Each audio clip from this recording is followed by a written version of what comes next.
সাভার আশুলিয়ায় honey trap, dating app ব্যবহার করে অপহরণ, নারীসহ গ্রেফতার 2 জন। বিস্তারিত তথ্যচিত্রে মোহাম্মদ আসিফুজ্জামান আসিফ। সাভারের আশুলিয়ায় ডেটিং অ্যাপ টানটান এ হানি ট্র্যাপের ফাঁদ পেতে অপহরণ ও মুক্তিপণ আদায়ের অভিযোগে এক নারীসহ 2 প্রতারককে গ্রেফতার করেছে পুলিশ।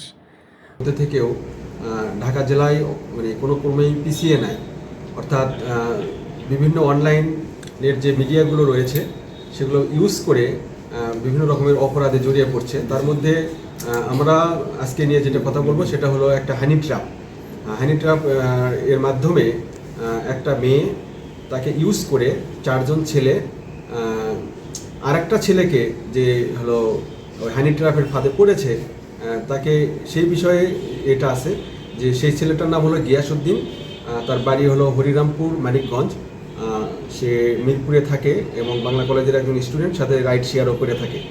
তো বুধবার গভীর রাতে আশুলিয়ার জামগড়া এলাকা থেকে তাদের গ্রেফতার করে থানা পুলিশ।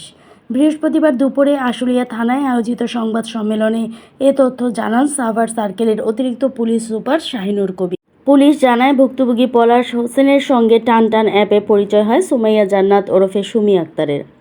20 জুন রাতে জামগড়ায় ডেকে নিয়ে সুমি ও তার সহযোগী ইয়াসিন শেখ একটি ভবনের ছাদে আটকে রেখে ভয়ভীতি প্রদর্শন করে এবং নগ্ন ভিডিও ধারণের হুমকি দিয়ে 2.5 লাখ টাকা মুক্তিপণ দাবি করে।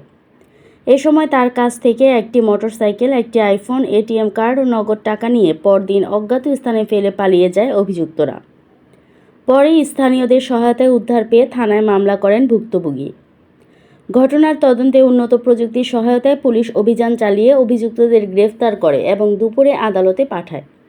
এই চক্রের সঙ্গে আরও কেউ জড়িত আছে কিনা তা তদন্ত করেছে পুলিশ।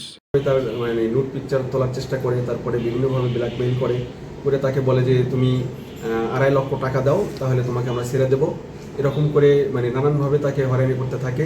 তখন 4 দিন ধরে না পায় এবং তখন তার কাছে থাকা 12,000 প্লাস কিছু টাকা, তার একটা আইফোন মূল্যায়ন 30,000 টাকা হবে পুরাতন 2006 সাথে। এছাড়া তার কাছে একটা মোটরসাইকেল ছিল যেটা দিয়ে সে রাইড শেয়ার করে থাকে। এগুলো তার কাছ থেকে তারা ছিনিয়ে নিয়ে তারপরে তাকে 25 তারিখে মধ্যরাতে তাকে বাইরে এসে কোনো একটা অজ্ঞাত স্থানে ফেলে রেখে দেয়। সে ওই জায়গা থেকে চোখ খুলে দেখে যে সে আশুলিয়া থানার আশেপাশে আছে। তখন সেখান থেকে সে হেঁটে আশুলিয়া থানায় আসে। আশুলিয়া থানায় আসার পরে তখন থানায় একটা অভিযোগ দায়ের করে যে এই ঘটনা তার সাথে ঘটেছে। থানার একটা চৌকস টিম, বিশেষ করে সোহেল আল মামুন সে সহ একটা চৌকস দল এখানে কাজ করা শুরু করার পরে টেকনোলজিতে দেখা যায় যে এই মেয়েটার নাম হলো সুমি আক্তার, তার বাড়ি মাগুরা, এবং তার সাথে যে তাকে যারা ইউজ করে সেটা হলো ইয়াসিন সহ আরও 2 জন। তো ইয়াসিনের বাড়ি হলো গোপালগঞ্জের টুঙ্গিপাড়া। তো প্রথমে আমরা ইয়াসিনকে গ্রেপ্তার করি। ইয়াসিনের কাছ থেকে ওই কথা অনুযায়ী আমরা গত রাতে সুমিকে এই জামগড়া থেকে গ্রেপ্তার করি এবং ইয়াসিনকেও গ্রেপ্তার করি এবং তাদেরকে জিজ্ঞাসাবাদে তারা প্রাথমিকভাবে তারা এটার সাথে সম্পৃক্ত থাকার কথা সব স্বীকার করেছে এবং তাদের কাছ থেকে মালামাল উদ্ধার রয়েছে এবং বিজ্ঞ আদালতে তাদেরকে আমরা প্রেরণ করব। তো আমাদের সবার প্রতি একটাই বার্তা যে এই ধরনের অনলাইনে যারা প্রতারণা করে হানি ট্র্যাপে পড়ছে, বিশেষ করে এই সমস্ত সিন্ডিকেট যারা তৈরি করছে, আমাদের মেসেজ একটাই থাকবে যে এখানে এরকম করে সিন্ডিকেট তৈরি করে এই রকমের অপরাধ আমরা এখানে করতে দেবো না বা তাদের যে কোনোভাবে আইনের আওতায় নিয়ে আসবো। ধন্যবাদ।